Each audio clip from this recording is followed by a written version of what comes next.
Hi, my name's Sean, and this is another comic book review. Let me just turn into my alternate ego, Delgo Belagassi.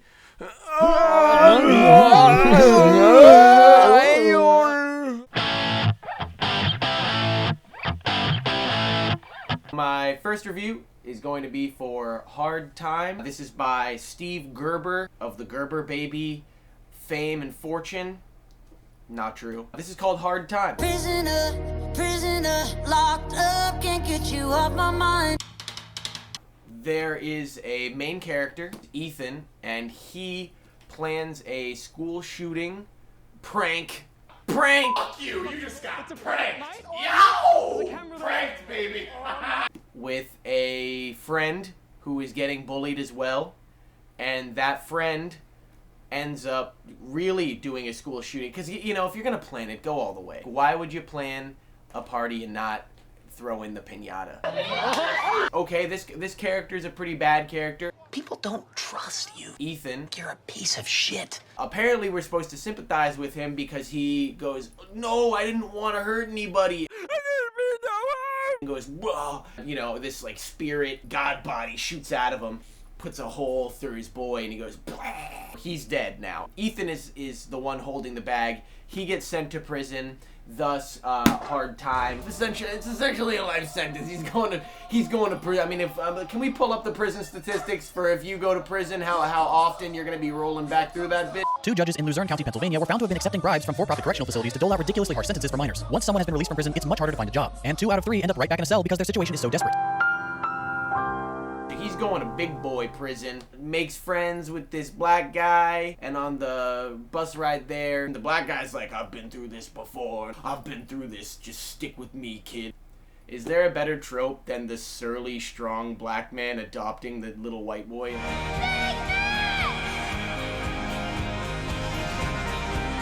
I'm Andy Dufresne. Wife-killing banker. Stay. I go. Next subject. Forget it. We don't have to go too far into it. From that point, he gets into prison. There's this, like, super religious zealot. I am delivered! I don't like men no more! Transgender character who's the girlfriend of a different antagonist character who is named, like big woman beater, big beatums, large Joe, hairy dick.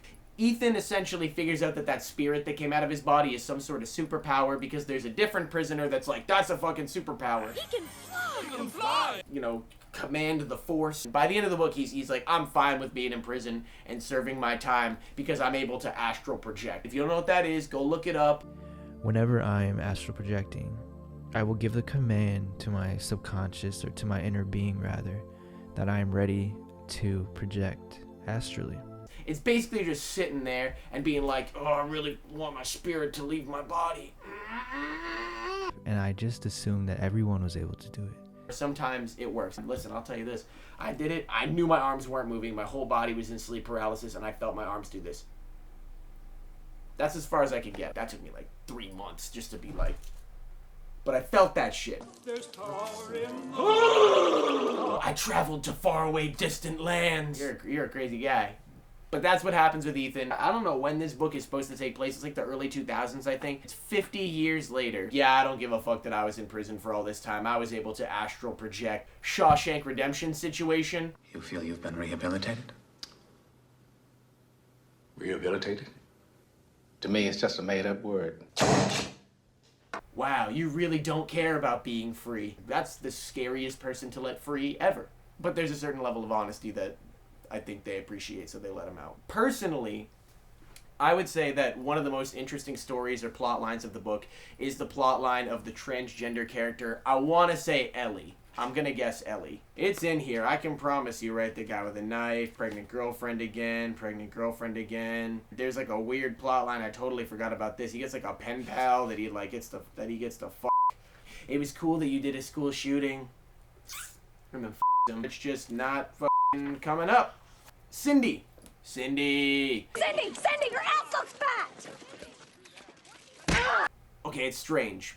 because I deep down feel like if I wrote a transgender character and I just gave like the base level, like this is about what I think it is, it would be this character. More interesting than, like, I like you, kid, you got spunk. And he always goes back to the black dude. Oh, I think I'm in big trouble. I think someone wants to beat me up. Well, then what are you gonna do about it? You're gonna have to deal with that. Everything is so like archetypal and cliche or archetypical. That's it. I think that I just made up a new word. Archetypical.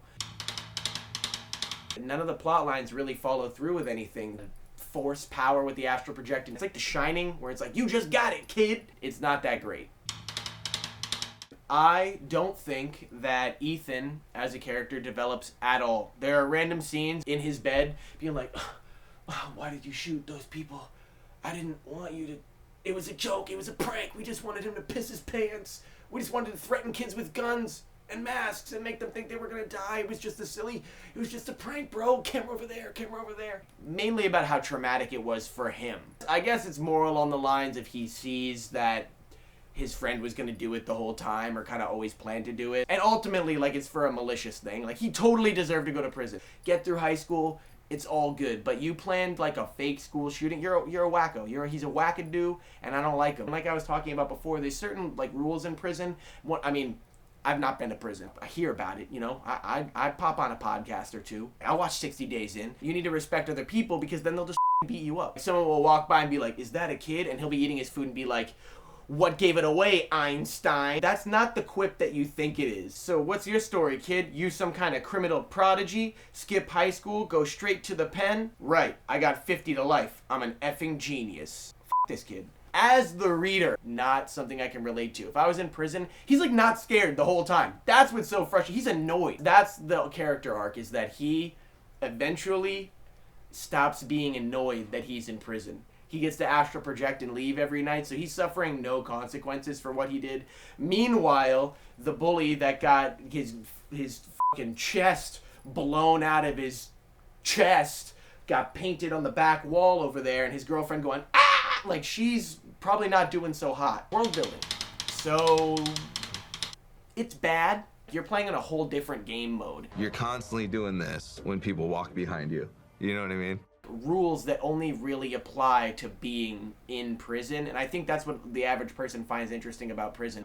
I was like, from this moment on, I'm gonna make sure you eat. Even common knowledge prison shit does not apply. It's all about the way you carry yourself and who you feed. Lord knows I tried a million times. Just on a flip test, I'll be honest, this book is pretty great. It's got a great flip test. I think the reason this book's flip test is so good is because there's a lot of monochromatic coloring in it. The colors change from page to page, and me personally, I'm going, ooh, a lot of colors. Red, orange, yellow, green, blue, purple, white, gray, black, brown, and pink. We have all the colors.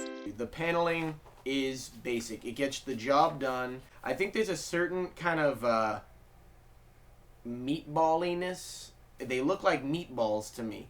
They look like little pieces of meat.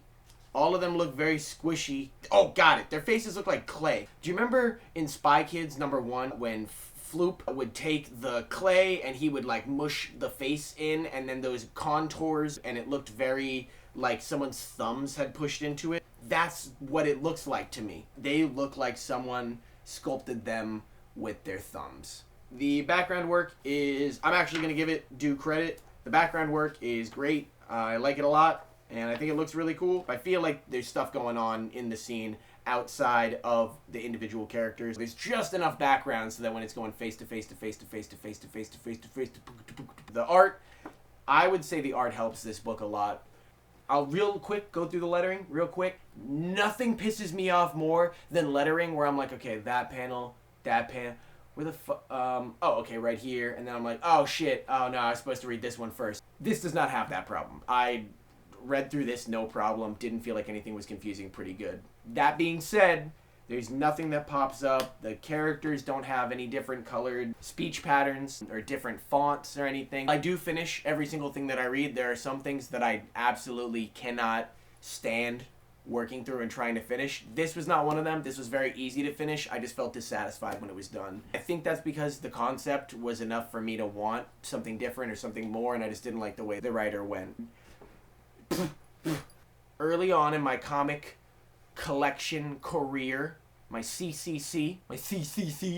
I mean, I thought this shit looked cool. Listen, I'm gonna rate it high because my dumbass bought it based purely on the cover. I was like, ooh, what is this, a child? Ooh, what is this about prison? Ooh, what is that, a nerd with a gun? What is this, a guy on fire? Okay, I'm gonna say it's a good cover. I like it. Let's see. Yeah, the print quality is good. The pages, they feel nice.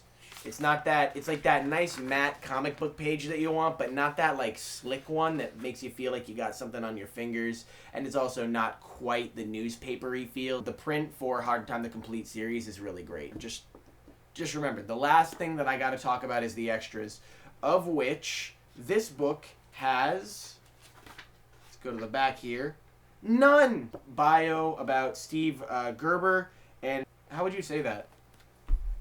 Skrenis, right? Okay, Mary Skrenis.